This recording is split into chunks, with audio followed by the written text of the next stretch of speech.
What's going on, everybody? Hope everyone has had a good day so far and a good weekend. Enjoyed your weekend of watching Conference Championship week. We have one game, the SEC Championship, but boy, do we have a jam-packed show for you.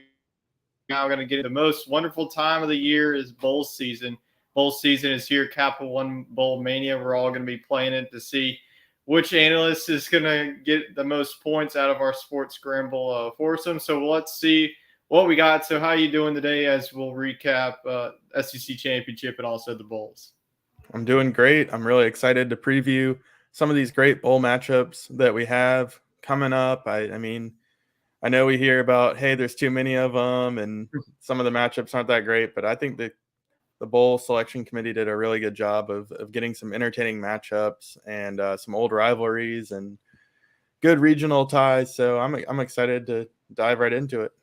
Yeah, there's definitely a lot of regional hype around here. And like you mentioned, I know that there's a lot. I'm all right with that, especially with the college football season the way it's gone. It felt like we were in week one a couple of days ago, and now we're already talking about the bowl season. So, us college football fans are going to enjoy this one before we hit a long off season and before we, break here on SEC talk and get to talking about next year going to the August month. So, with that being said, let's go into the college football playoff. Their final rankings. Let's see which SEC teams finished the year. Two will be one after the college football playoff and national championship. This is what was released on Sunday morning during that selection show. Number one is Georgia. So the Georgia Bulldogs will be getting a chance to defend their title from last year. They'll be in the college football playoff. They're also SEC champs, SEC East champs. So we will see the Georgia Bulldogs can host up another trophy. Number five, Alabama, a spot after USC fell to Utah, which really created a little bit of chaos, not too much chaos. There was really only team that fluctuated with Ohio State getting in and USC falling out. Number six, Tennessee, like Alabama, they moved up a spot. There's still some concern, of Tennessee being below Alabama, especially with the head-to-head. But all that will fix itself out once the 12-team playoff. Number seven, LSU with the loss. They went down from 14 to 17. And then South Carolina, Mississippi State, they did not play. So they finish out the SEC teams. South Carolina stayed the same, as well as the Bulldogs and Mississippi State. So still the same teams as we saw from last week's show. So still pretty good.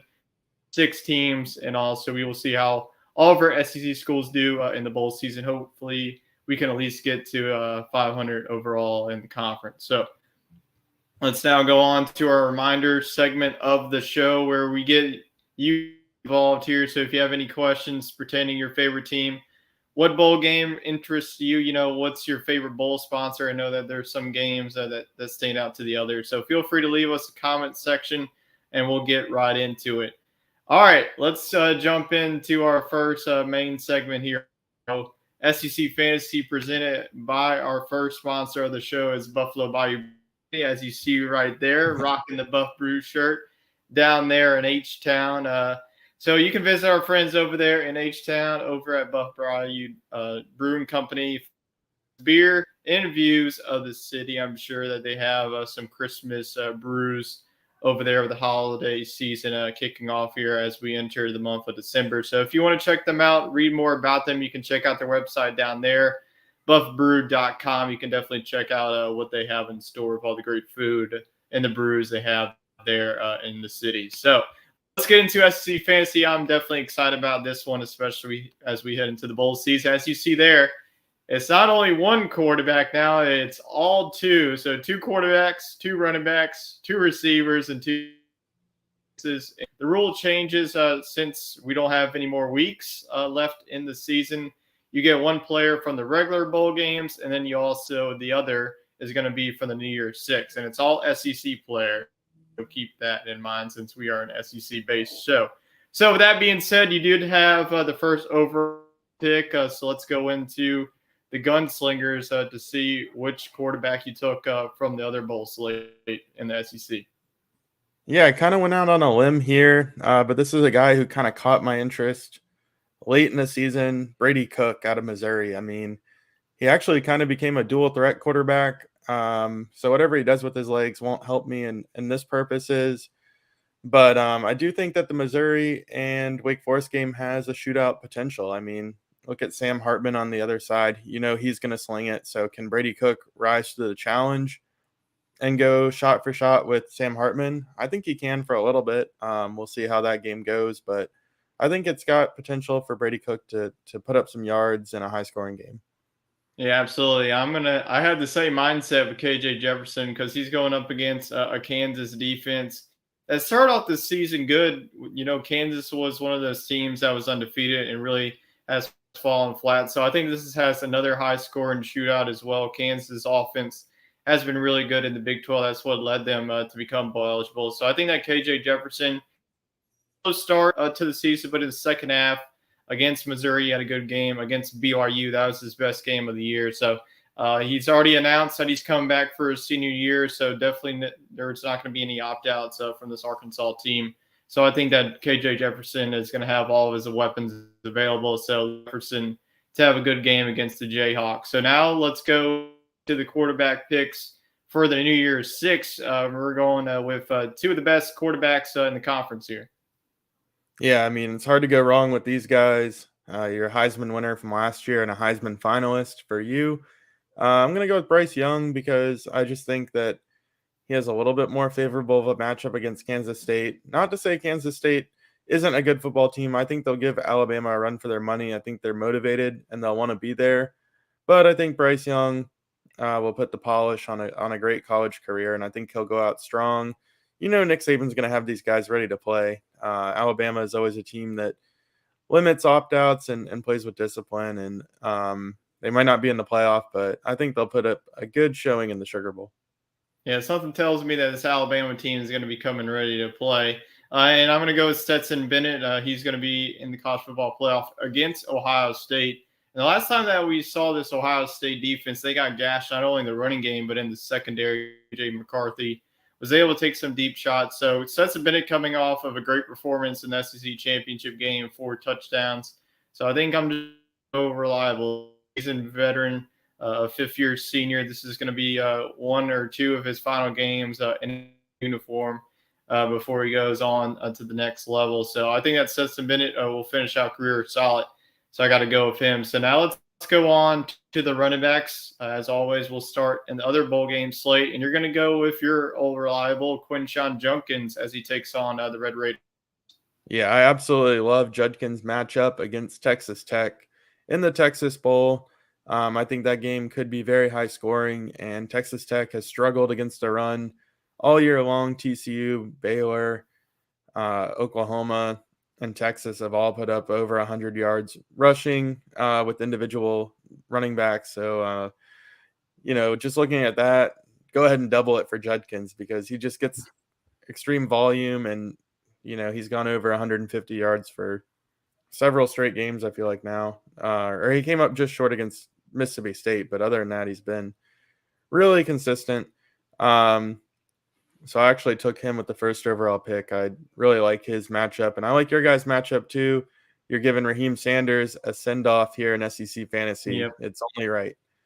Yeah, it's only right that Raheem Sanders gets one more go here in SEC Fantasy. And like I mentioned, I mean, I have KJ Jefferson. I might as well go with the running back. I feel like if Arkansas is going to win this one, they're going to have to put up some points. Arkansas's defense, especially with Drew Sanders in the middle, is going to be key in that matchup. But going into this one, Raheem Sanders, really consistent in SEC Fantasy. He had a really good game down the stretch. One of the best running backs to ever come for Arkansas. And that number 5, like I mentioned, Derek McFadden, and now Raheem Sanders. So if you wear number 5 and you're Arkansas running back, you're just going to be a stud. So I feel like Raheem Sanders, the way that he's been playing this season, is going to rise up to the draft wars. It wouldn't surprise me if he's a round 2, round 3 guy, but someone's going to get a steal in those rounds. So I'm going to send Sanders off with a good guy. Hopefully he can send me off with a good showing here against Kansas in the Liberty Bowl. So the running backs you're going to go with the Tennessee running back, and it's Jalen Wright. Yeah. So Tennessee's kind of running with 2 or 3 running backs at this point in the season, but I'm going with lessons learned from bowl seasons past. You always go with the younger guy that has something to prove because Tennessee's looking to reload for next year. I mean, this team should continue to contend in the SEC East, and there's no guarantee that Jabari Small will be back. So Jalen Wright could be that guy, and I think if he gets hot, Tennessee will ride him against Clemson. Yeah, Wright is coming off a very good showing against Vanderbilt in that big win against the Doors, 56-0. I'm going to go Jahmyr Gibbs. I am a little bit concerned because I've just seen the state and they're very physical up front. I think their defensive line could give off some problems, but I trust Jahmyr Gibbs. He's a really talented, and like Raheem Sanders, this is going to be a send off for Gibbs. Gibbs spent most of his career at Georgia Tech. This was his lone year in Alabama, but he's going to be a first-round draft pick. Just the pure talent that he has coming out of the backfield, and then also his receiving as well. So I'm going to go with Gibbs. I think that it's going to be a close game against Kansas State, but I feel like if Alabama is going to win this one, they have to have success with Gibbs. So I'm going to go with Gibbs. So 2 good picks to close out our running backs. So now let's go on to the pass catchers, and we'll see what you got. And you're going to ride with the Arkansas train here. You're going to go Matt. Yeah, we have a lot of Arkansas players here in SEC Fantasy, but this one's for good reason. They all are, of course. I mean, hard to argue with Jefferson or Sanders, but here's a new guy for you, Matt Landers. I figured we'd get him on the show on his very last possibility. He's a 5th-year senior, SEC to the core. He played at Georgia and then came over to Arkansas with his coach, Sam Pittman. So good story, and he's really emerged as Arkansas's leading receiver this year over Jaden Hazelwood. He has 8 touchdowns and about 800 yards receiving. So a guy who's on a little bit of a hot streak too, a couple 100-yard games mixed in there. I like the matchup against Kansas. I think he could have a few big plays and go out with a star performance for Arkansas. Yeah, that's a guy that Jaden Hazelwood. I thought that he was going to be the next great receiver. Treylon Burks, I know that they lost him. Hazelwood coming in from Oklahoma, he had a really good career with the Sooners, but this year it's been Matt Landers. That's been that guy. I'm going to ride with the momentum. You've had this guy. I know Antoine Wells Jr. from South Carolina. I'm going to steal him here. The way that South Carolina's offense has been rolling, you just got to ride with the momentum with Wells coming off of 2 big games against Tennessee and South Carolina. One of the really main key pieces for this pass catching offense that's turned into an air raid attack as of late. So I think that even against Notre Dame, I know it's a good defense, but they're able to have success against Clemson's defense. So I feel confident going with Antoine Wells. I think he out a 2022 campaign with a really good showing against the Irish. So now we'll go on to the pass catcher from the New Year's 6 bowl slate, and you're going to go with Brock Bowers. We've seen him a lot. Also, Jalen Hyatt, we've all a lot. There are definitely no new faces here for SEC Fantasy. No, you can't mess around with the big dogs here in the New Year's 6 bowl games. So going with Brock Bowers, he's a tight end, but we, of course, allow that here on SEC Fantasy for wide receivers. Just as talented of a pass catcher as any in the SEC. And, it's pretty simple. Stetson Bennett's got to find Brock Bowers if they want to outpace Ohio State and their talented offense. And I think they will. Bowers is just a mismatch nightmare for really anybody because he's just that good at tight end in the college game where teams aren't really used to preparing and game planning for the tight end. Ohio State might have a little advantage to that because the tight end is used a little bit more in the Big Ten, but I just think the talent prevails here. Yeah, I'm going to go with Jalen Hyatt. He decided an NIL deal with Hyatt Hotels, so that's I like it. That's how he used the NIL spectrum. But I just can't go away from this guy. Even with Joe Milton, he was still the go-to target. A lot of people were doubting Tennessee how they're going to be without Hendon Hooker, but they showed it against a Vanderbilt team that I know it's not the best, but it was a Vanderbilt team, that had success against Florida and some of the bottom teams in the SEC East. But go against Clemson, you got to be able to score in this one. I think that all-orange bowl could be a high score the way that Clemson's offense, especially with Cade Klubniak, their new quarterback. So this could be one of the more higher scoring games in the New Year's Six. So I'm just going to go with the offense here. I got to go with Tennessee's top wide receiver. So I'm going to give Jalen Hyatt. I mean, he's going to be coming back next year too, and he's going to be the next real deal in the NFL here for SEC. So now let's go on to the defenses here, and you're going to go with the Kentucky defense against an Iowa offense that's been struggling all year. Yep, I think that I just played the matchup here above all. Kentucky's had an up and down year defensively, but we did see good showings against Georgia and Louisville to close out the year. So I like where they're headed, and I like the matchup against Iowa. Iowa recently hit the transfer portal to pick up a new QB in Cade McNamara, and I bet you they wish he could make the trip down to or up rather to Tennessee with them so that he could play in this game, but thus he cannot. So I think Kentucky's going to be just fine defensively. And we're both fading the Big Ten here. I'm going to go Mississippi up against Illinois, and I've watched a lot of Illinois this year, and they rely heavily on their running game and Chase Brown. The passing game really is. So I think State's going to watch a lot of film on this. Mississippi State's defense did a really good job the last time we saw them against Ole Miss's rushing attack. So I think that this is a veteran group. They have some really good. Are very talented at the linebacker position. Then the defensive tackles are going to be able to hold up. So I think that Mississippi State will be able to do a good job in what could be a low-scoring game, depending on if Illinois has any answers for the air raid attack. So that is the bowl games. Now we'll go on to New Year's Six, and there's only three really defenses to choose from: Alabama, Georgia, and Tennessee. We left out Tennessee, so we're going to go with Bama and Georgia's defense. Yeah, I think this one for me just comes down to Nick Saban's going to have his guys focused and ready to play, and I just think there's a little bit of a talent gap there between Alabama and Kansas State. I think Kansas State will come to play, and I think this will be a close game. I might even be inclined to go with the upset, but regardless, I do think it will be rather low scoring there for a little bit, and the yardage will be kept down. And I just think that at the end of the day, Alabama will have enough talent on defense to get to the quarterback and get some negative plays and maybe even create some turnovers to seal the deal. Yeah, I didn't really put any thought in mine. I just went with the best deal, and that was Georgia. I know that it was an okay performance against LSU in the SEC championship, giving up 30 points, and now you have to face a state team that can put up some points as well. They're going to be without Jackson Smith and Jigba.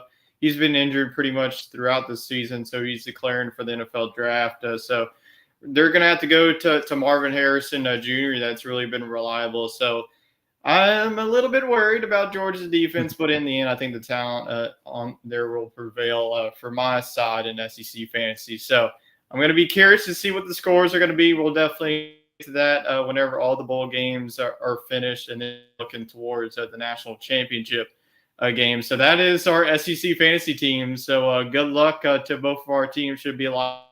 As always, if there's any opt-outs or changes, we will definitely let you guys know. We'll have to make some adjustments to our lineups. I'm just going to say right now, it's happened every year. So the lineups you see today are probably not going to be the lineups that you see a couple of weeks from now. I'm looking at Jahmyr Gibbs with big eyes. Yes, Jahmyr Gibbs as well. Potentially Raheem Sanders as well. He could possibly opt out, but we'll see. I feel like he's a guy that just gives his all to that university when he plays. But you never know with these guys, so we will definitely keep y'all in the loop. So like I mentioned at the start of the show, we do have one game to recap, and that was the SEC championship game. There was obviously really only two other championship games that were even close. So were Utah blew the doors off of USC to win the Pac-12 championship, and then Kansas State TCU. What a game! So we'll recap the SEC championship down there in the ATL. And this one wasn't even close from the get-go, and I figured that LSU played last week, and the way that they've been playing after the Alabama game has been very sloppy on the offensive side, and then especially the defensive side against A&M. So the defensive woes continue, and the special teams woes continue for LSU as they were about to go up 3-0 on the Dogs to give the LSU fans in attendance some hope. But The special teams were pretty much just looking like a deer in the headlights and didn't even decide to pick up the ball as Georgia's defense was able to get 7 points on that one.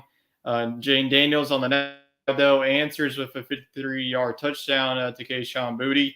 And then after that, it was pretty much just all Georgia. At one point, he got up to 42-17. Jaden Daniels wasn't 100% in this one. He got hobbled. So Garrett Nussmeier came in to this one. Had a pretty good game coming off of the bench, 294 yards off of the bench with 2 touchdowns. Had an interception. He's still a young guy. This is only his second year. He redshirted last year. But Georgia showed what they can do on the defensive side. They were able to shut down LSU in the first half. Bring in Garrett Nussmeier. He had success. But in the end, set 4 touchdowns, 274 yards as the Dogs claim their first SEC title since the 2017 season. They were going to have all the momentum going into the playoff. Yeah, absolutely. I mean, like you mentioned in the fantasy segment, it was a little baffling to see Georgia let up 30 points and 500 passing yards. Yeah. But a lot of that was kind of when the game was out of hand. And really, to me, 2 fluke plays or just kind of luck plays. I wouldn't say fluke. Really just shifted the momentum in this game. LSU had a chance to go up 3-0 and seize momentum, and instead it was a 10-point swing because Georgia had the infamous 90-yard kick return, block, whatever you want to call it. So all of a sudden Georgia's up 7-0 instead of it being 3-0 LSU, and then they did a good job of shaking that off. Kayshon Boutte got open and made a play in space, and LSU negated the fluke touchdown. And then, what happens? Another kind of crazy play just a few drives later, an interception off the helmet of Jack Besh.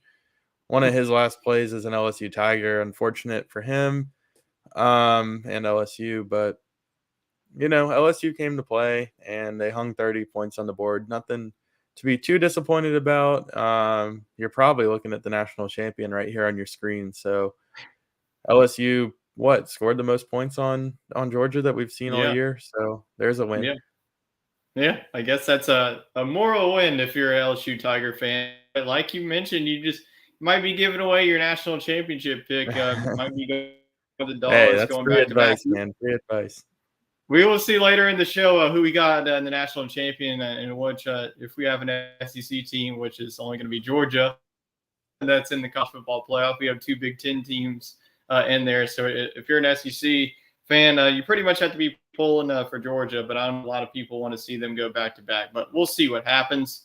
So now let's go on into the bowl season. Actually, before we go into the bowl season, we had to do our pick'em results. You went 5-5, I went 7-3, and Chet went 4-6. A rough one overall for both Chet and you, but yeah, I think that with the bowl season, there's more games, so there's definitely going to be a lot of positivity going around here. So with that, let's go on to the bowl slate here. And since we're an SEC show, I know that on the Bowl Mania, we're obviously going to do all the bowl games, but particularly for this show, we will go on to the SEC, and that is presented by Fanatics. So you can use our link down there, and today's code is BOLT. You can save up to 65% off the Christmas season around. Christmas is just 2 weeks away now, so it's getting closer. So if you have any last-minute shopping, use our link down there. Maybe get some college football playoff merch, some bowl merch, whatever it is. It's the postseason, so I'm sure that they have literally every bowl game that you can think of. So head on over to Fanatics. Use our link, support our teams, and also support your favorite podcasts around the Sports Grill podcast and also SEC Talk. All right, let's get into the bowl slate here. We're going to be starting on Saturday, December 17th. The SRS Distribution Las Vegas Bowl. Yes, I'm going to say the sponsors as well. So I'm also going to give credit as well to our the chat that loves to bet. So Oregon State is the 10-point favorite in this matchup. They're going up against Florida. It's getting a lot of love from the College Football Playoff Committee. They're ranked number 14. Oregon State finished their season at 9-3. Florida 6-6, and the main storyline for the Gators, no Anthony Richardson. So is that going to be a factor in this one? Yeah, I was going to ask you if he had made a decision, and there you have it. I knew he had declared for the draft. I didn't know if that meant after the bowl game or not. This is one of the earlier bowl games, so I thought there might be a chance. But alas, he is not playing. So even further fortifies my pick of Oregon State in this one. I mean, Anthony Richardson is kind of that glimpse of hope in the Florida offense, but he's really got to do a better job of controlling the ups and the downs. I mean, he looked like a first round pick against Florida State early on in that game, and then he threw like 15 straight incompletions. So to me, he's definitely a raw prospect going into the draft, and could have used one more good performance going into draft season. But I understand his reasoning. But I think that leaves his team very shorthanded at quarterback, and I think Oregon State is a team that got better as the year went along, and they capped off their season with a big win over Oregon. Yeah, without Anthony Richardson, they're going to have to rely heavily on the run game of Montrell Johnson and Trevor Etienne. And they're also, we'll see Pearsall. We'll see if the wide receiver one can step it up. But Florida's defense has really been concerning throughout the whole entire year. And Oregon State, like you mentioned, I mean, they were down and out in that Oregon game. They came storm all the way back. So this is no offense to really sleep on. So with that, Oregon State is the team that Jacob has been high on. We've really been high on as well here in the Pac-12. Really a good story. Oregon State picking up 9 wins. Possibly if you win this one, you can sneak up into the top 10 depending on what other teams do in their bowl games. So I think at Oregon State, Vegas is already telling you they're loving the Beavers as well, and I am as well. So sorry, Gators. I'm going to have to go with Oregon State in this one. And Chet is also going to go the Pac-12 as well. So we have a clean sweep here. In the Las Vegas Bowl, we're going for Oregon State. So far, no SEC love. We'll see if we get any more as we head into our second bowl game. This one's going to be on Friday, December 23rd. So a little bit of break from the first bowl matchup we see in the conference to the second one. It's the Union Home Mortgage Gasparilla Bowl. This used to be the Bad Boy Mowers Gasparilla Bowl, but the Bad Boy Mowers is now I believe the Fenway Bowl. So we have Wake Forest in the ACC versus Missouri. Wake Forest 7-5. Missouri is 6-6. The Demon Deacons are a 2.5-point favorite. So are you going to go with the favorite here in the Demon Deacons, or are you going to stick with the SEC here and go with Missouri? Well, like I mentioned in the SEC fantasy portion of the show, I think this game could become a shootout between Sam Hartman and Brady Cook. It's a matter of whether Missouri can keep pace. I have a little bit more faith in Wake Forest overall as an offense, but I think Missouri's motivated to be here. They really had to fight hard to make it to a bowl season, and Wake Forest has been sloppy at times, but I trust Sam Hartman more, and I think he caps off his collegiate career on a high note, and I think Wake Forest edges out Missouri. I just think they have the ability to score more points without having to play perfectly, and I think with Missouri, potentially without Dominic Lovett as well in this game, that could really hinder them. Yeah, that could be a big loss for that Missouri offense. It's an offense that's really been clicking second half of the season. It's really what got them there. And speaking of Wake Forest, they were really one of the top picks to compete in the ACC, championship game along with the likes of Clemson and NC State. But Wake Forest's defense has really been off all season. That what's really concerns me. I think the quarterback matchup will be terrific with Sam Hartman and Brady Cook.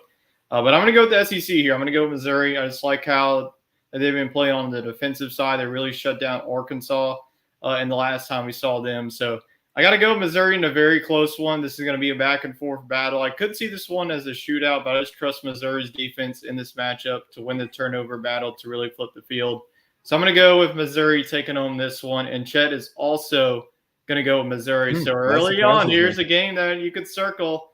Both I thought Chet would be on the Demon Deacons with me. Yeah, he usually is a big fan and believer of the Demon Deacons, but this time he sides with the Tigers. So this is, in Bowl Mania and in this, the pick'em results, this could be a game that you circle back that you can pick up a game here on the standings. So let's go on. I might use Tyler and Chet's knowledge that I pick up over the next few days in my Bowl Mania. So check back to see where I go, but I am going to stick with Wake Forest here. I like the Demon Deacons. I like that strategy. We'll see if it works, it pays off for you, or ultimately fails. So let's go on now. We have two bowl games here on December 28th, which is a Wednesday. We do have a lot of bowl games on the weekend and also during the day. So even if you're at work, why don't you tune into these bowl games? So Kansas I will. versus Arkansas in the AutoZone Liberty Bowl down there in Memphis. Kansas and Arkansas both come into this matchup 6-6. Arkansas is the 4.5-point favorite. And like we mentioned, could we see this as being a high-scoring shootout with these two offenses? I think we absolutely could. And it's cool that KJ Jefferson is playing and coming back for his senior year. I definitely just learned that tonight from you. So that makes me feel even better about this You're going to pick. learn a lot tonight. We have a lot of news. Hey, I mean, it's not from a lack of effort. I mean, guys are just declaring for the draft, transfer portal season. Like, it's just hard to keep up with, Yeah, it is definitely hard to keep up. We've, like, in the past couple of days of just the transfer portal chaos, I feel like there's been like 20 quarterbacks so far that's been in. So there's going to be a lot of hot market out there. It's going to be like the stock market exchange, but in college football. But as you can see from my SEC fantasy team, you could already tell who I'm going with. I'm going to go with the Arkansas Razorbacks. I wouldn't be picking KJ Jefferson in the loss and Raheem Sanders in the loss. I wouldn't do that. I do love Kansas. What a story it's been. Lance Leipold has really been a positivity for Kansas. And they went, I believe they had a 5-0 start. They lost to TCU. It was a 3-game losing streak, but they were able to pick up some wins to get to the bowl season. So I think, like I mentioned, whatever the over is, take it, because these are two offenses that can score. I do trust Arkansas's defense more. They do have some talent at the linebacker position with Bumper Pool and Drew Sanders that can get the job done. You can't forget about the secondary led by Dwight McLaughlin. But I'm going to go with Arkansas in this one. There's going to be a lot of points scored. Probably the winner gets into the 40s. But I'm going to go with the Hogs, and Chet is going to complete our SEC sweep here. So we're all in agreements here overall so far, except for the Wake Forest and the Missouri game. So let's go on to our second bowl game here, going down to Houston. We'll see if Chet gets down to this bowl game. It is at 8 o'clock on Wednesday, so probably not. But we'll still be we'll still be watching this one. The TaxAct Texas Bowl, the Big 12 versus the SEC, Texas Tech versus Ole Miss. The Red Raiders coming in here at 7-5, Ole Miss at 8-4. The Rebels are the favorite in this one, 4 points. And like you've hinted, this could be another bowl game. Like the December 28th, two bowl games here in the SEC could be the most higher scoring shootouts that we see here in the bowl season. Yeah, I think there's potential for a lot of points on the board here in this one. I think the teams will do it in different fashions. Texas Tech is going to have more of a balanced approach, but lean towards passing, and Ole Miss is going to really rely on Quinshad Judkins. I would be surprised if Zach Evans plays in this one, just because he is kind of second fiddle, but yet he still has top 5 positional value in the NFL draft. So I would see him as a prime sit-out candidate. Just kind of, I don't know, just seeing his story to get here. He doesn't seem very team-oriented as it is. He regrets leaving TCU. Oh, yeah, he could be playing for a playoff and a much bigger game on a bigger stage. He'll still do well in the NFL draft, but it's definitely the Quinshad Judkins show for the next few years in Oxford. A huge piece to build around, and I think he continues to show out in this one. Jackson Dart should do just enough to win this game for Ole Miss, and kind of a fall from grace here for Ole Miss. They had their eyes set on maybe the Sugar Bowl or a bowl game of that nature, maybe something down in Florida. So to fall down here in the Texas Bowl, you do have to worry about opt-outs and players wanting to be here, but it's a pretty fun bowl game. You get to do a rodeo and some fun stuff down in Houston. So hopefully that kind of keeps the players involved and their heads in the game. Yeah, it'll be a fun atmosphere down there in Houston. Expect a lot of points in this one. Texas Tech is always scrappy, especially in the bowl season. They had success last year against Mississippi State. So they have success against the SEC at times. Other times they haven't had success against the conference. But I do have Ole Miss winning this one. I feel like their offense is just going to be too much for Texas Tech. I feel like their defense won't have any answers for Judkins. I feel really good about. You should feel really good about your running back pick. So I feel like he could have another 200-yard rushing game. I just feel like someone in this. I feel like every year in the Texas Bowl, there's someone that's going over 200 yards. I think that Judkins is going to be the next guy. So I think that Ole Miss will win this one. I know that it's only 4 points, but I think Ole Miss wins this one pretty convincingly. The way that this season has gone from the highs of highs to the lowest of lows, I just don't see this team bowing out that easily. So I think that Ole Miss picks up their 9th win on the season. I think they win this one at least by 10 points against Texas Tech. And Chet is also going to go finish the clean sweep here, go with the Rebels. So once again, we are going with the SEC here in the TaxAct Texas Bowl. So let's continue with the bowl season here in the SEC. And it is the Tax Slayer Gator Bowl. And what a matchup we have here, a top 25 matchup in Jacksonville.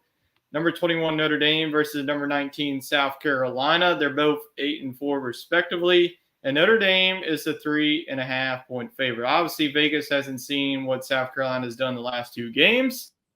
So you're going to agree with Vegas and go with the Irish. You're going to go with South Carolina. And pretty much you can say right now, the hottest team in all of college football. Of course, I can't go against the Gamecocks here.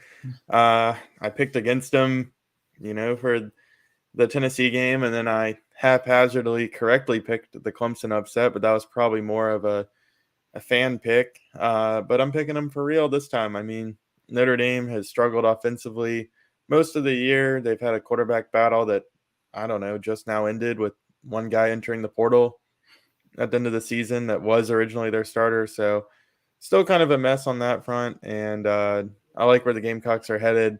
Spencer Rattler is going to play in the game. That gives South Carolina a big boost here, and I think that Gamecock fans will easily travel to Jacksonville. Saves them a few hours in the car versus playing down in Orlando or Tampa. Yeah. So, and Jacksonville being a little bit smaller of a metropolis than Tampa keeps those pesky Notre Dame fans out too. So, yeah, I think this is going to be a really good game.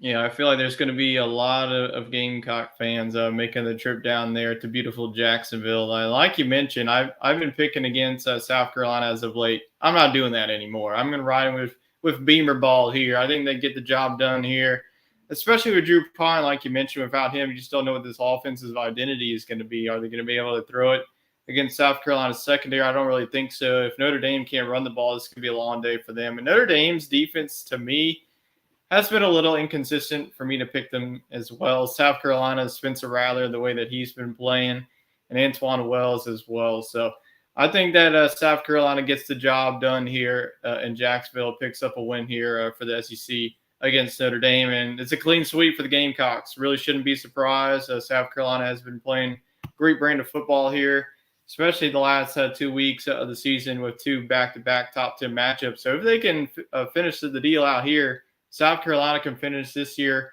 at number 15 with the weapons they're getting back. This could be a preseason, top 15 team headed in the next season. Maybe we're talking about this Gamecock team being a legitimate threat. Could they be the Tennessee of next season?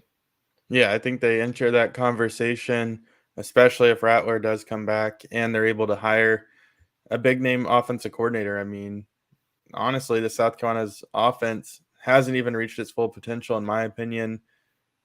Before those big upsets, they were considering canning the offensive coordinator anyways, and then they stepped up in a big way. So you got to think there's room for improvement on that front. And had they improved on it, they might have beaten a team like Missouri, or Arkansas earlier in the year, and this Gamecock team would be playing in the Cotton Bowl. So you got to like how things shook out for South Carolina. This was a big surprise, beating 2 really good teams at the end of the year, and they just got to keep the momentum going here so they can continue it in the next season. Yeah, I'll be interested to see what direction South Carolina goes for their next offense coordinator. We'll definitely have it here for you on the show whenever we find that out. So we'll go to the next slate. Also, I forgot to say the date in this one. Friday, December 30th is that game between the Fighting Irish and the Gamecocks. An afternoon slate. So I'm definitely sure that you're going to try to find a way to watch that game. So now we'll go on to the Trans Perfect Music City Bowl down there in Nashville, Iowa versus Kentucky in the Big Ten versus SEC matchup down there in the Music City. Both teams sit at 7-5. Kentucky is the 2.5 point favorite. This is the Saturday, December 31st slate. The December 31st slate has a really good slate here in the bowl season. So you're gonna go with the Hawkeyes or going to go with the Cats? I know you were Mr. Big Blue Nation going into the season. You went away from them, but are you going to go back to them here in the bowl season?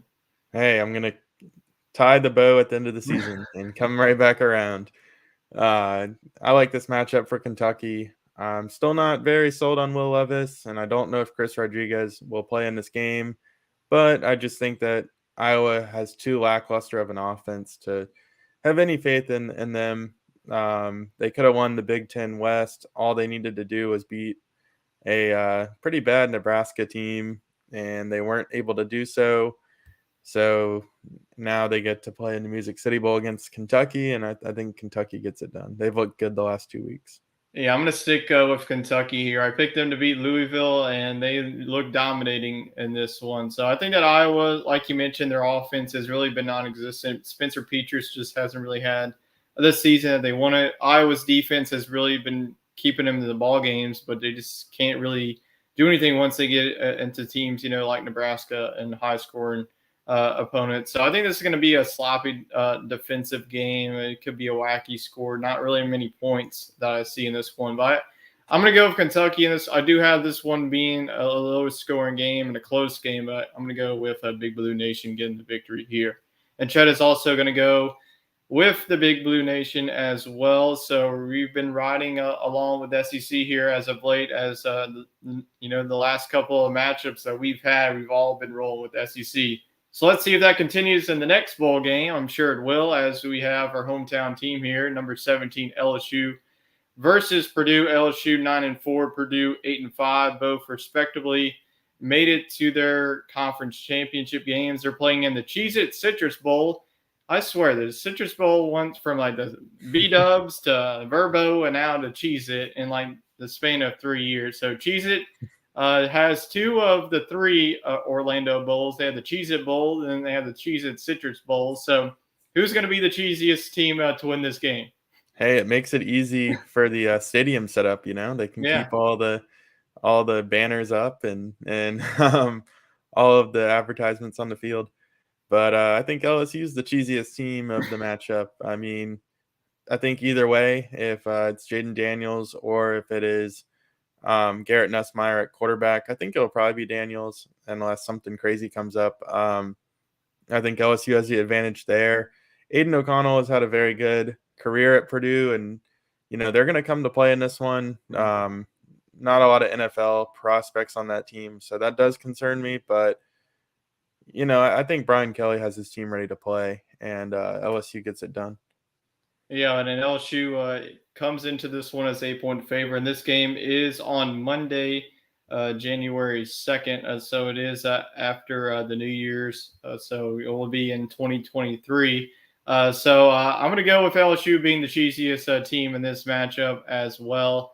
I was concerned, about, maybe there'll be some opt-outs from the bowl game. But there was one guy that came back, Kayshon Boutte. He announced that he's a senior season. So I expect him to have a very big game in this one. Purdue's defense has been really up and down.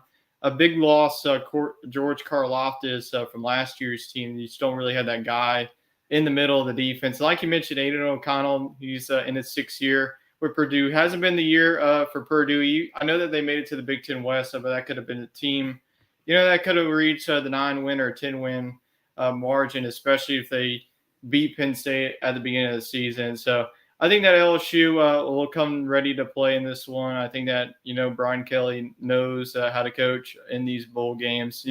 LSU, they want to get a bad taste in their mouth. They're on a 2-game losing streak. It's going to be hard for me to see this Tiger team lose their last 3 seasons. So I think that LSU is going to win this one. I think it's going to be close. I mean, Purdue, as always, they're a very pesky team. You can never overlook them, as this will be the first overall of their history between these two teams. So 2 new faces, but the Danny Etling Bowl. Yeah, the Danny and the Drew Brees Bowl as well. Yeah, there you go. So I'm going to go with LSU, though, to win this one in the Cheez-It Bowl. And Chet's going to go with the Fighting Tigers as well. So we all have LSU picking up their 10th win of the year, and that would be pretty impressive for year 1 for Brian Kelly. Absolutely. I mean, that would be a good way to cap off the season, get some good mojo in that stadium too, because that's right where they're going to be opening the season. Yep, absolutely. And we have one more game here in the SEC Bowl slate before we go on to the New Year's Six. And the final one is down there in Tampa Bay. It's no longer the Outback Bowl. They changed it to the like Quest Sign of the Bowl times. between number 22 Mississippi State representing the Southeastern Conference versus Illinois. So this is another Big Ten versus SEC matchup. State is only the 1 point favorite against Illinois. I know that you haven't been a fan of this Illinois team, so I can already probably figure out who you're going to go with. So, am I correct? You are correct, but it's not because I'm an Illinois hater. I actually think Illinois is going to give Mississippi State a fight here, and I think they're going to have an answer for Will Rogers. That's why I did not pick him in SEC fantasy. Neither It was did a I. notable omission. Yeah, I just think that this will be a good game. I like this matchup a lot. And I think that Mississippi State will edge it out. I think it'll be a lot like the Egg Bowl, actually. But as we're going through these picks, I've realized we've picked a lot of SEC teams, and usually the SEC Yeah, hovers right around 6-6 in bowl games. So be prepared for some upsets, yeah, there's definitely going to be some upsets. I mean, the SEC, you look at the track record the past couple of years, like you mentioned, pretty good. It's been okay. It's been around 500 or so. It's either 6-6, 7-5, something like that. But like you mentioned, I think this is going to set up like the Iowa-Kentucky game where both defenses will step up. I could see this one, like you mentioned, a very egg bowl-y finish where it's like a 24-22 type of game. But in the end, Mississippi State's offense is going to be too much for Illinois. I think that State, I picked their defense to have a game plan against Chase Brown. But if Chase Brown runs hog wild on Mississippi State, then not only am I in trouble, but Mississippi State is also in trouble as well. But I have faith going with the Bulldogs, even as only a 1 point favorite. So Vegas is telling you that it's going to be a closer game than people are expecting. So State's got to be on alert against Illinois. They're a very scrappy bunch, especially with Brett Bielema, who's had some number with these SEC teams. So we will see if Bielema can get it done or can Mississippi State pick up their 9th win on the year to close out the season. So Chet is also going to go with the Bulldogs. So a lot of SEC love so far. We will see if that continues as we go on now to the New Year's Six bowl slate, and that's presented by YETI. We had to put YETI in this one. They're always good to us. So you can get free shipping on all orders of $50 or more. You can stock up on all things coolers, drinkware, or even luggage, especially if you're a traveling man, especially during this holiday season. You can use our link down there, help us out, and also you can help YETI out as well. So let's go on to the New Year's Six bowl slate. I'm always excited for these matchups, and I feel like this season's matchups are the best that we have seen in quite some time, as we have the all Orange Bowl. So hopefully both the Capital One Orange Bowl allows both of these teams to wear all orange uniforms to add to that. So number 6, Tennessee versus number 7, Clemson. And what is a top 10 matchup? 10-2 Tennessee. Clemson won the ACC pretty convincingly against North Carolina 39-10, exposing the Tar Heels in that matchup. This game is on Friday night on 12:30 December 30th, and Clemson is a 7-point favorite. That to me, I don't know about that one. But are you going to go with the spread there, going with Clemson, or are you going to go with the Vols? Well, I do like Clemson's change to Cade Klubiak, and I think that will really bode well here in this Orange Bowl. But ask Clemson fans if they like playing in the Orange Bowl, because I don't think the answer is yes. They've struggled in this game historically. Do I have to bring it up? Yeah, I mean, look at the West Virginia game. That's what I was referencing to. That kind of started the Clemson dynasty in a way. They shook that off and rattled off some really good seasons. But I look for Joe Milton here to step it up. I mean, this guy was a pretty big recruit, and he wasn't awful at Michigan. And had he stuck around, who knows, he could be in the playoff. But he's got NFL size, and he's got a cannon of an arm. I mean, even when Hendon Hooker was healthy, they would bring him in. They'd bring Milton in on like last-second heaves in big-time games against Alabama and I think Georgia. So, I mean, he's got the arm strength. He's got the size. If he could have a few good games here to close out his collegiate year, he could get a NFL Combine invite and potentially have a pro career. So I think he's going to be motivated, and I think Tennessee wants to prove the haters wrong. And I think it's really unfair that they were ranked behind Alabama because of the Hendon Hooker injury. I mean, we're Yeah. ranking teams, not players. And I just think this team's really good, and you can't discount their success because of their leader getting hurt.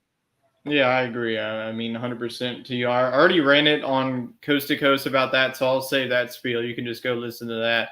But yeah, I mean, this is going to be an offensive battle. Cade Klubniak is now going to be the guy for Clemson, not only for this game, but season next year, especially with DJ Uiagalelei entering the transfer portal. So I mean, Tennessee's defense hasn't played really well. I know that they shut out Vanderbilt, but this is no Vanderbilt offense. Clemson with Will Shipley will be able to run the football. And then really the only defense that was able to give Tennessee's offense struggle. I mean, South Carolina at times gave them struggle. They did score 31 points, but Georgia was really the only one to shut them down.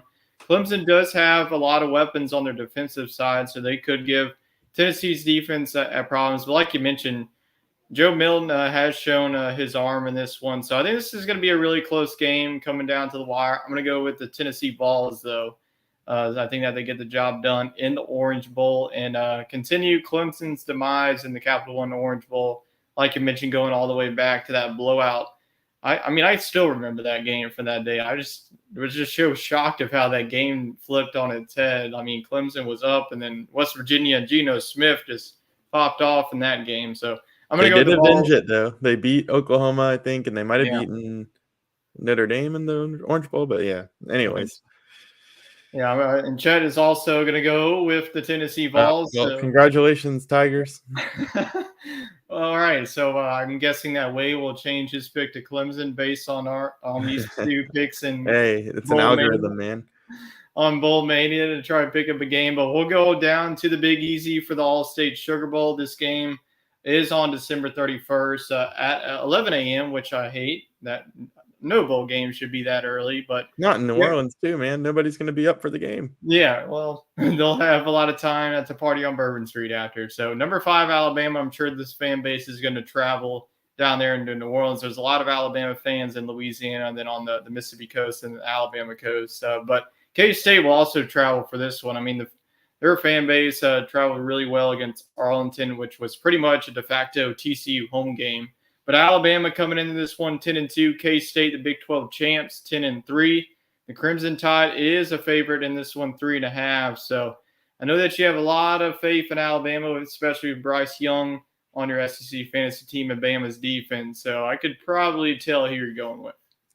Yeah, I think we all know that I am going to pick Alabama, but I really did have to think and pause about this one as a potential upset because to me, this is interesting. Is Alabama bulletproof to the outside noise of the transfer portal and NFL opt-outs? I mean, it's been a few years since we've seen Alabama not have a chance to play for a national championship, going back to 2019 when LSU had their big run. And Alabama came to play. If I recall, I think they won the Citrus Bowl, Yep.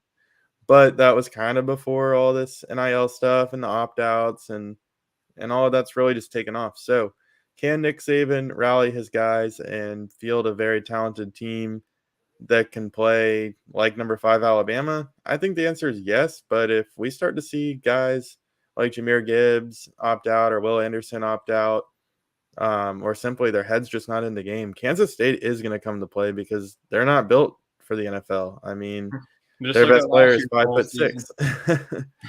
So they're going to come to play, and they could sneak up on Alabama if Alabama can't keep their composure. But I'm going to give Alabama and Nick Saban the benefit of the doubt because they run a pretty good program over there and go with the Crimson Tide. You don't have to tell me that Kansas State's going to come to play. Just look at last year's bowl season, what they did to LSU. With whatever, doesn't even matter what, 39 scholarship players, whatever. Kansas State routed LSU in last year's bowl season. But Alabama, I know that you talked about Clemson not having success in the recent years. Alabama in the Sugar Bowl has really been a demise that we have seen. They lost in the playoff to the eventual national champion that year, to Ohio State, lost to Trevor Knight in Oklahoma, and then they also lost to Utah back in the '08 season. So That's right. The Sugar Bowl has not been too friendly for Alabama. Like you mentioned, this was very tough for me. I like this Kansas State team. I feel like I've been picking Kansas State every week except for that TCU game in the early in the season. So I've been riding with this Kansas State train. I mean, especially with Will Howard, that offense has been taken off, and Deuce Vaughn could give Alabama his defense some problems. And Alabama's had their hit and misses throughout the season, but I think they hit this Sugar Bowl. I think they get the job done. Uh, Confidence level is probably not as high with this Alabama team going up into this matchup. I'll have to ponder this one before I lock in my Bowl Mania picks. I might flip, but as of now, I'm going to go with the Crimson Tide and what could be a very good game down there in New Orleans. And Chet is also going to roll with the Tide, so a clean sweep here for Alabama. So once again, you could say congratulations, K-State, since we're all taking them. So I must say I really like how the Sugar Bowl and Orange Bowl matchups shook out. I mean, yeah, going into conference championship week, we didn't know if we kind of figured we'd see those 4 teams, but we didn't know if we were going to see Alabama and Clemson in the Orange Bowl and Tennessee, Kansas State here. I like the idea of having new matchups and having Alabama and Kansas State play here. More of a regional. It makes more sense regionally, and then in the Orange Bowl, literally the Orange Bowl with the 2 orange teams from the East Coast, having them play in Miami. I just think that worked out really well. I think looking at geographical wise, it will definitely work out. And I do like the new matches. We've seen Alabama and Clemson so many times that we lost track. So to really, I don't think we've ever seen Alabama Kansas State in quite some time. Not in recent history. I mean, Kansas State did have that run with Colin Klein, but I don't think they who's their offensive coordinator now. Oh, yeah. Okay. All right, well, we will now move on to the next game here in the New Year's 6 slate, as this slate continues to get better as we head into our next bowl game down there in Arlington, Texas. The Goodyear Cotton Bowl features the American champs, the number 16 ranked Tulane versus number 10 USC. Tulane and USC both 11-2. Like I mentioned, Tulane a really great program that has become. They went 2-10 last year to now 11-2. So Willie Fritz has really done a good job. Not really rebuilding that program, just really the mindset of that program has changed. But USC only a 2-point favorite in this matchup on January 2nd. So are you going to go with the 504 team, or are you going to go with the Trojans? All right, so take all of those things I just said about Alabama and their head not being in it and running a disciplined program against a pesky team. The pesky team that beat the other pesky team, Tulane, beat Kansas State. So I'm going to go with Tulane over USC here. I just think that Tulane is ready to play in this game. They want to be here. I think Southern Cal has mixed emotions. They weren't able to win their conference championship, thus costing them a shot at the playoff, and they don't even get to play in the Rose Bowl as a consolation prize. So, yeah, I think that Tulane gets this done. I think Caleb Williams probably will win the Heisman Trophy, and will be riding a little bit of a high, and I think he'll come in playing cocky, and I think Tulane's going to catch this team by surprise and sneak out a win. We're talking about all opt-outs. I could see Jordan Addison not even giving really anything about this game. He's already a top 15 draft pick. He's going to be first round. So that could be a player, that I could see not playing this bowl game. And Caleb Williams is coming off of an injury. He does have a little bit, under a month to get ready for this one. So I expect Williams to be ready for this one. But you can't forget, last year, Oklahoma played the same Tulane team at the start of the year, and Tulane honestly should have won that game. Oklahoma got off on the limb there. So, like you mentioned, USC's defense, where I just saw so many missed tackles that they had, I think that Tulane's offense will just be all right. So this could be a high-scoring game. I think that Tulane's defense has to be able to prepare for this game against Caleb Williams and that offense, because USC has a bad taste in their mouth. I think they're going to come ready to play in this one. But I'm going to go with the Green Wave in this one. This has been a team of destiny this year.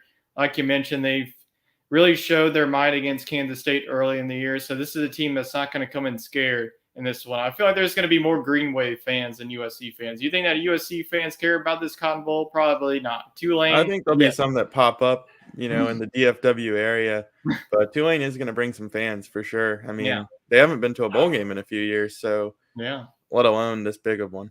Absolutely. So I'm gonna go with the Green Wave in this one, and Chet's gonna do the clean sweep here. Oh boy, Rolling with the so wave, much for an baby. upset pick. I love it. So all rolling with the upset here, going with the Green Wave for just an hour down away from us. So the final game here before we get to the college football playoff semifinal games is the granddaddy of them all, the Rose Bowl game. And I'm going to say right now, this is going to be the best game of the slate here. The number 11 Penn State versus number 8 Utah. Penn State 10-2. Utah, the Pac-12 champs, at 10-3. This game is on January 2nd. January 2nd's got some 4 good bowl games. You have the Citrus Bowl, ReliaQuest, the Cotton, and then the Rose. So I know the December 31st slate is good, but this January 2nd slate might top that. But Utah coming here 2.5 point favorite. This is going to be a really good game between the Big Ten and the Pac-12 respective opponents. Yeah, I'm looking forward to this one as well. I think that Penn State was a good selection here. I mean, you can't really fault them for their losses. Those were good quality losses. A heartbreaker against Ohio State. For Utah, this team just improved and improved as the season went along, and they proved they were the best in the Pac-12, beating USC twice. So I think they're a battle-tested team. They have an ugly taste in their mouth from last year with Ohio State coming back and winning that game. So I think they get their revenge this year against Penn State, and they close it out. Yeah, that you make up a great point. That was a really good game last year. I mean, that's whenever Jackson Smith and Jigba had 4 touchdowns and over 300 yards receiving. CJ Stroud, I mean, that offense just went off. I mean, Utah's offense is going to be coming to play in this one. I feel like this is going to be a really good defensive matchup. You have a lot of talent on both sides. It's going to be a lot of NFL talent as well. Utah's got a very good quarterback in the top 20. And then they got Joey Porter Jr. on Penn State side. So I'm sure, this is going to be Sean Clifford's last game here with a Penn State uniform. But, they have a guy, the freshman with Nick Singleton in the running game that's going to be a problem against Utah. Not going to lie, this is the hardest game for me to pick because me, I've been very high on Utah. And I'm also, my co-host on Coast to Coast is a Penn State fan. So, but he's high on Utah too. He's high on Utah as well, but he's definitely not going to pick Penn State in this one. So as of now, I'm going to go Penn State, but this could change in a couple of weeks. But I'm just going to go Penn State in this one. There's just something about this team. And also, like Utah, they want to get a bad taste of their mouth. I know this is a couple of years ago, but Penn State lost that game against USC a couple of years ago, and what was really the game of that bowl season. But Penn State wants to claim the Roses as well. So this is going to be a very good game out there in Pasadena, and it deserves to be a very good game as well with how historic this matchup is. So I'm going to go with Penn State in a close one, but as of right now, that could change. So Chud's also going to go with the Nittany Lions. So as of right now, you're just the lonesome Utah over there. So I don't know. This is very tough for me, but we'll see. I'll have to do more research as we dive into this one. But for now, I will go with the Big Ten representative in this game. All right, with that being said, let's go on to the big games that everyone's going to be talking about throughout this month until the 2 games kick off on December 31st. Ohio State versus Georgia. Usually the 1 versus 4 is the afternoon game, but not this year. This is actually the night game, as this is probably going to – I guess they're leaning on that this is going to be a better game than the TCU versus Michigan game, but we will see. But number 4, Ohio State, they backdoor their way in at 11-1 versus number 1, Georgia, 13-0. SEC champs, pretty much claimed every trophy on the way. Georgia is a 6.5 point favorite, so Vegas is leading heavy. And I know that Ohio State travels, but this is going to feel like a Georgia home game. Yeah, and it is. And there's nothing to Georgia's fault for that. I mean, these games do rotate around, but it's very convenient for Georgia. We did debate the SEC championship game needing to rotate because that's a little bit more predictable, right? I mean, there's only a few teams that really could be in contention. And hey, they're not going to play the game in Tuscaloosa, Alabama. So check out our Sports Scramble episode to hear more on that debate. But for now, Georgia gets 2 consecutive home games when it counts. And I think that goes a long way. But I do think that Ohio State as a 4 seed is kind of sneaky. I mean, I agree with putting them at 4 and TCU at 3, but if I'm Georgia, I'd much rather play Mm-hmm. TCU in this one. But I do think that if you're going to be the national champion, you should not be scared of any of these 4 teams, and you got to be able to beat any which one of them. So I think it all lines up for Georgia to get the win. But this actually could be better in the national championship game. For a while, Ohio State was number 2, and they just had one really bad game. Yeah, they laid an egg the last time we saw them getting blown out by Michigan. So their defense is definitely going to step up.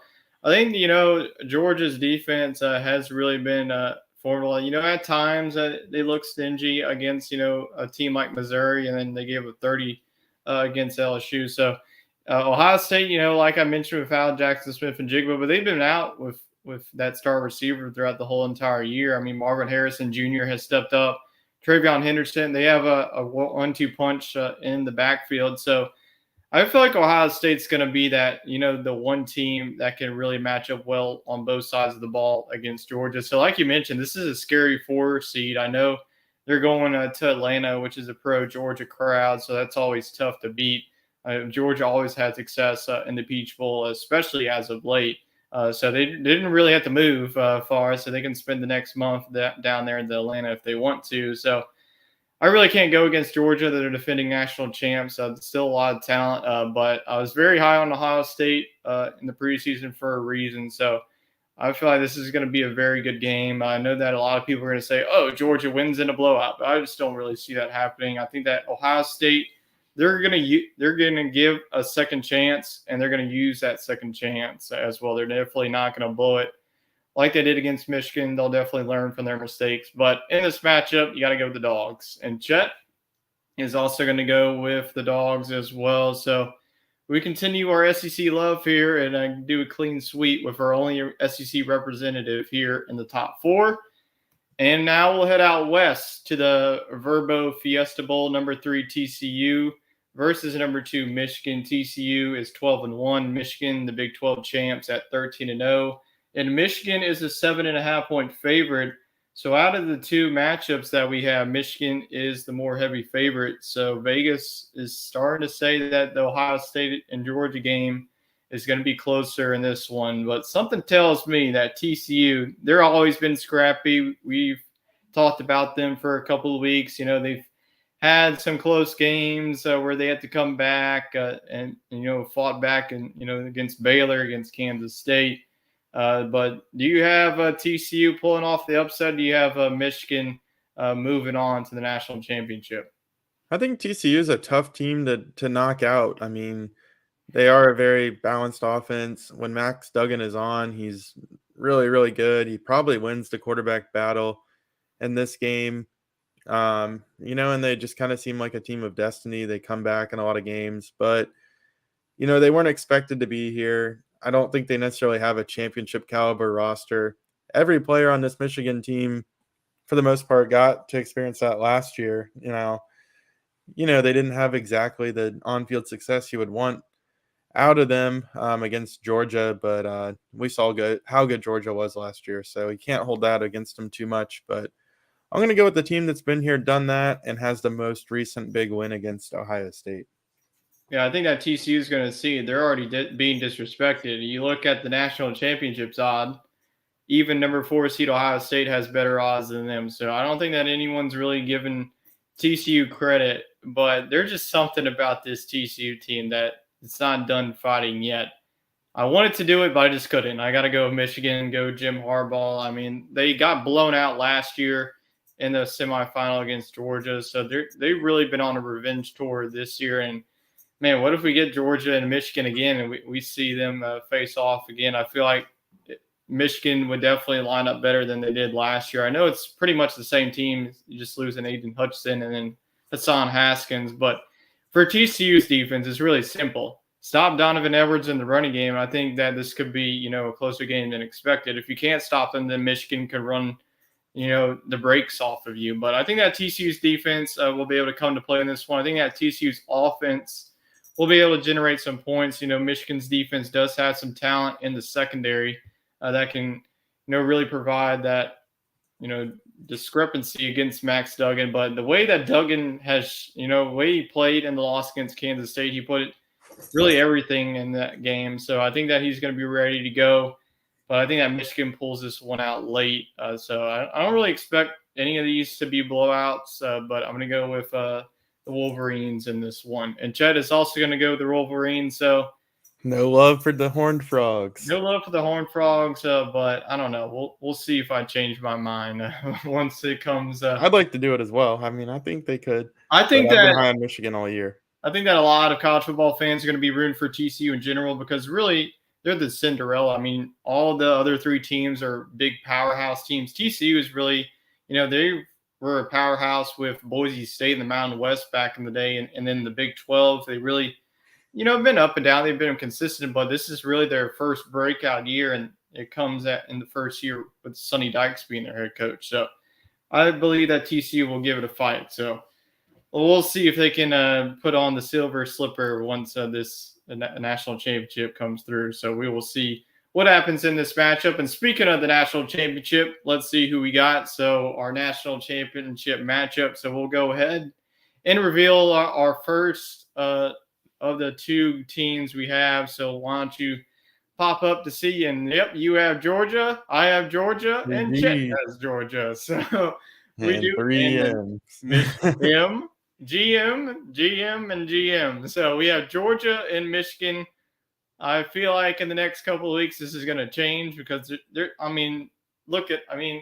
the whole entire year we've had discrepancy. I could not see us having the same national championship matchup, but maybe we're just a collective bunch and we have the same mindset. So with that being said, you have Georgia versus Michigan. We all do. So who do you have claiming the national title for this year? Man, we really should have put some feelers out on some other teams just for the sake of talking. But, we keep talking about expanding the playoff, and I think overall that's a good thing. But, I mean, you have it right here, number 1 versus number 2. These two teams are perfect on the year, and they're very experienced. They've played in the playoff before. They don't have an amazing quarterback, but, a good one, and then a really good emergent running game. So I'm going to go with the guys who have been there, done that, won a national championship, Georgia Bulldogs. I just think they're the most complete team. And that defense, I mean, they're just battle tested. And whatever they can get on offense out of Stetson Bennett and crew goes a long way. But sometimes they don't need a lot of points just because of how good that defense is. We see this matchup once again. Like I mentioned, it was Georgia all the way last year's matchup. I feel like this year would be a very tight matchup. Both teams, are really balanced on offense. I mean, these are two evenly matched teams. That's why they're number 1 and number 2 in the country. But you can never go against SEC on this show. So I'm going to go with the Dogs in the rematch here. I think that Georgia will win back-to-back national titles. And they can really just, all the talk was like, oh, Georgia will never, ever win a national championship. They won in 1980. Well, they slayed the Dragon last year against Alabama. And I think they do it and go back to back. And Georgia fans, man, you're going to be looking at them and asking the question, are they the next, Alabama dynasty in the waiting? So possible. We will see if that happens. And is Chet going to agree with us? 3 Gs. All 3 Gs. All right. So we will see. I believe in that one. I think that there's going to be a lot of people high on Georgia. It's definitely hard to pick against this team the way that they've been playing down the stretch. So all rolling with the Dogs. So let's go on now to the hot topics. We'll run through this pretty quickly here. The Heisman Trophy finalists were announced. It was all quarterbacks, so really to no avail. It's really just become a quarterback award as of late. You had Stetson Bennett, Georgia's quarterback. You had C.J. Stroud, Ohio State's quarterback. Max Duggan, TCU, and then Caleb Williams out of USC. So give us your Heisman Trophy winner, and then also give us your biggest snub.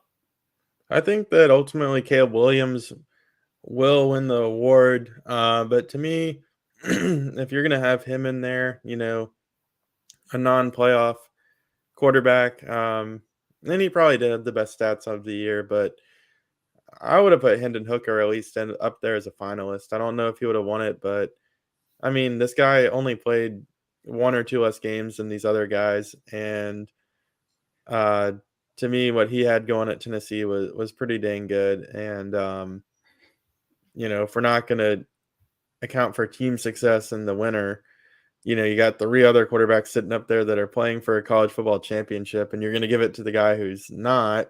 I'm fine with that, but then you can't hold that against Hendon Hooker, in my opinion. Yeah, I definitely agree with you there. I think that Caleb Williams has done enough to win this award. My fan favorite would be Max Duggan, the way that that he has been playing, but I just don't really see it. I just think that the storyline of a USC quarterback getting the trophy will prevail in this one. I think that Caleb Williams, even with an okay performance in the Pac-12 championship, did enough throughout the year to deserve it. And like you mentioned, Hendon Hooker is the biggest snub for me. You could have said Blake Corum, but I feel like Michigan's offensive line has been the story for that team. So you could have even put Donovan Edwards if you really wanted to as well. So I think that Caleb Williams will be holding up the trophy at the season's end. And the next news coming out of Baton Rouge, Kayshon Boutte announced his return to LSU in an Instagram post yesterday as he's coming back for a main goal to win a national championship with this LSU team in 2023. And also news out of that, Jack Bech today announced that he's going to be entering the transfer portal. So, the next piece really to the puzzle for the LSU offense heading in next year will be either Jaden Daniels, is he going to return or not? So, did this surprise you with Boutte coming back, and do you see Jaden Daniels coming back as well? Yeah, definitely surprised me. I mean, I think Kayshon Boutte realizes that he probably fell to a fringe round one prospect and kind of going against the trend here. He's going to bet on himself and come back for another year of college football. This might be a good sign of what NIL can do. I mean, some guys had to go to the NFL early because they didn't want to miss out on a once in a lifetime payday. And I'm not here to say that if Kayshon Boutte, suffers a bad injury next year or an unfortunate circumstance cost him NFL draft position, like he isn't going to make more money at LSU than he would on an NFL contract, but it's at least enough to kind of act as an insurance policy, if you will, and let him have a chance to get a second year under Brian Kelly, hopefully a second year with his quarterback, Jaden Daniels, and who knows, maybe this will be a very dynamic duo for 2023. Yeah, it's looking like the offense for LSU is not going to skip a beat heading into next year. So we talked about a lot of bowl games, especially in the SEC. But what's another bowl game outside the conference that you're going to be watching and tuning into? I'm going to take a different approach to this one. Not so much of a matchup, but I'm excited to see the Fenway Bowl. I'm usually not big on the gimmicks of playing football in a baseball stadium, but Fenway Park baseball, that sounds pretty. Football at a baseball stadium, that sounds pretty cool.